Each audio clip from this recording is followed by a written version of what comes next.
후보자님, 네, 후보자님의 답변 태도가 여성가족부 공무원들에게 주는 메시지가 굉장히 클 겁니다. 좀 더 자신감 있게 네, 답을 해주시고 네, 응해 주시기 바랍니다. 네, 그렇게 하겠습니다. 그 국민주권정부의 초대 여성가족부 장관입니다. 다른 의원님들처럼 진심으로 축하드리고 싶지만 저는 그럴 수가 없습니다. 왜냐하면 그 자리는 어떤 큰 예산이 있는 부처도 아니고요. 인력도 많지도 않고 권한이 많지도 않습니다. 하지만 국민들이 요구하는 여성들이 바라는 정책과 사업들이 굉장히 많은 부처입니다.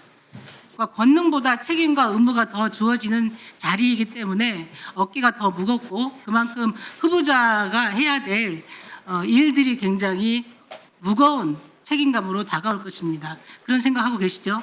네, 위원님 말씀에 전적으로 동감합니다. 네, 저는 후보자의 그 정책 역량 그리고 준비된 정도 중심으로 질문을 하겠습니다. 하지만 그렇다고 해서 갑질 의혹 이런 부분에 대해서는 더 이상 질문하지 않겠지만 우리 이재명 대통령께서 말씀하셨듯이 정치는 정치인이 하는 것 같지만 결국엔 국민이 하는 것이다. 이 말의 뜻을 되새기면서 그 의혹들이 오늘 인사청문회뿐만 아니라 이후에도 말끔하게 소명될 수 있기를 저는 그렇게 기대를 해봅니다. 네, 아시겠죠? 감사합니다, 위원님. 네. 후보자님, 우리 사회의 구조적 성차별, 젠더 불평등 존재합니까? 존재합니다. 대표적으로 어떤 차별이 있다고 생각합니까?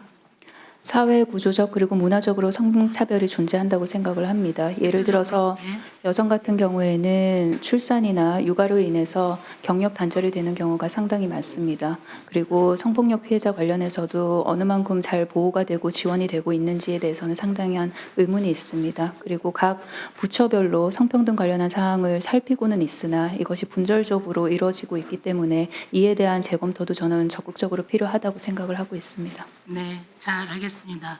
PPT 한번 봐주십시오. 어떤 느낌이 드십니까? 장관 후보자님.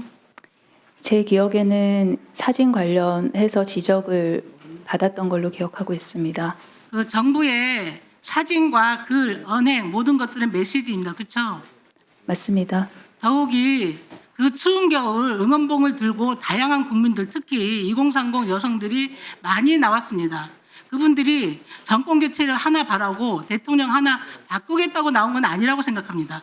그렇게 생각하십니까? 저도 동의합니다, 각국의 위원님. 영역에서 겪었던 차별들을 얘기하면서 이 차별들이 해소되는 나라, 새로운 대한민국을 위해 우리는 싸운다. 그리고 우리는 그런 사회를 만들기 위해서 함께 하겠다.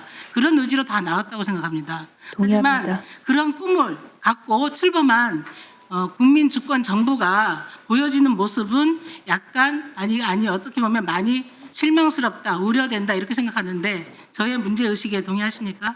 네, 위원님 동의합니다. 특히나 위원님께서 조금 전에 보여주셨던 그 사진은 국가 정책에 관련한 중요한 의사결정을 하는 단체입니다. 제가 파악하기로는 각 분과위원장들만 사진을 찍어서 남성만 사진을 찍힌 걸로 알고 있는데 전체를 다 따져봤을 때도 조금 더 여성이 포함되었었더라면 하는 아쉬움이 저 개인적으로도 굉장히 큽니다.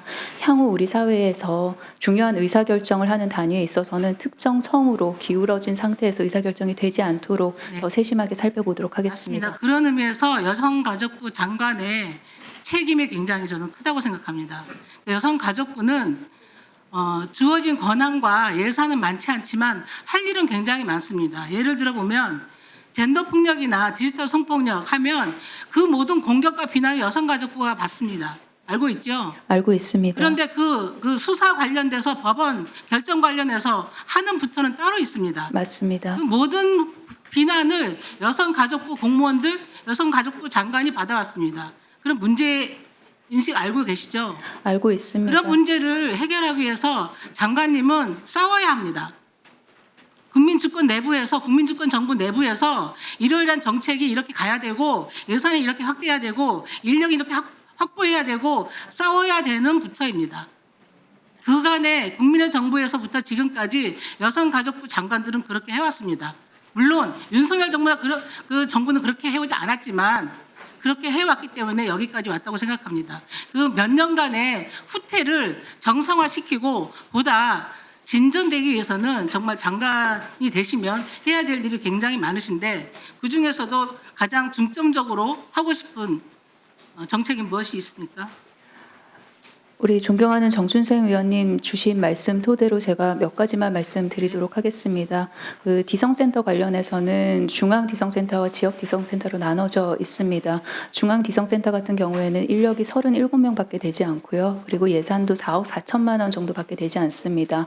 이 디성센터에서 AI 기술 발전으로 인해서 나날이 고도화되는 그런 디지털 성범죄에 대해서 충분히 대응할 수 있느냐? 저는 그렇지 않다고 생각을 합니다. 아무리 경찰청과 그리고 방심위와 협업을 한다 해도 절대적인 인력이 부족하고 절대적인 예산이 부족한 상태에서는 시간이 자꾸 가고 아유. 있어요. 한 가지만 질문하겠습니다. 네, 젠더 폭력에 대해서 문제가 심각한 거 알고 계시죠? 알고 있습니다. 젠더 폭력 그 근절을 위한 법안들이 많이 발의돼 있고 저 역시 발의했습니다. 법사위에 가 있습니다.